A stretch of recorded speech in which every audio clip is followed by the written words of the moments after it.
Hello everyone, আসসালামু আলাইকুম। আশা করি সবাই ভালো আছেন। আমরা আজকে পাইথনের বেসিক নিয়ে ডিটেলস আলোচনা করব। প্রথমে আমরা জানব what is Python. Python is a high level, easy to learn, interpreted, object oriented programming language.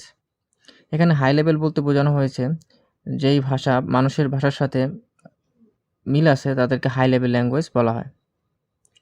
Easy to learn, interpreted. Interpreted মানে হচ্ছে হাই লেভেল ল্যাঙ্গুয়েজকে লো লেভেল ল্যাঙ্গুয়েজ রূপান্তর করে।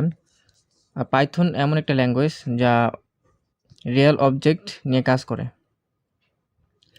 Founder of Python Guido van Rossum 1991 সালে Python develop করে।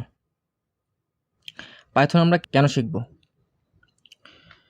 ইট is simple syntax similar to English language. এটি হচ্ছে ইংলিশের মতোই কিছুটা similar. Large task fewer code. আমরা বড় বড় টাস্ক অল্প কিছু কোড দিয়ে করতে পারি। Most platform was build using Python. YouTube, ইনস্টাগ্রামের মতো বড় বড় প্ল্যাটফর্মগুলো পাইথন দিয়ে তৈরি করা হয়েছে। Python works on different platform. আমরা উইন্ডোজ, ম্যাক, লিনাক্স সবগুলো প্ল্যাটফর্মেই পাইথন ইউজ করতে পারি। What is Python used for? Machine learning, data science, artificial intelligence, automations, web development using Django framework. আমরা জ্যাঙ্গো দিয়ে অনেক সুন্দর সুন্দর ওয়েবসাইট তৈরি করতে পারি। পরবর্তী ক্লাসে আমরা জানব কিভাবে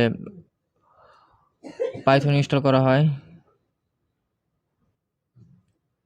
এবং পাইথনের জন্য আইডি মানে হচ্ছে ইন্টিগ্রেটেড ডেভেলপমেন্ট এনভায়রনমেন্ট। আমরা পাইথনের জন্য আইডিই ইউজ করব, PyCharm. Please subscribe my channel. Thanks for watching.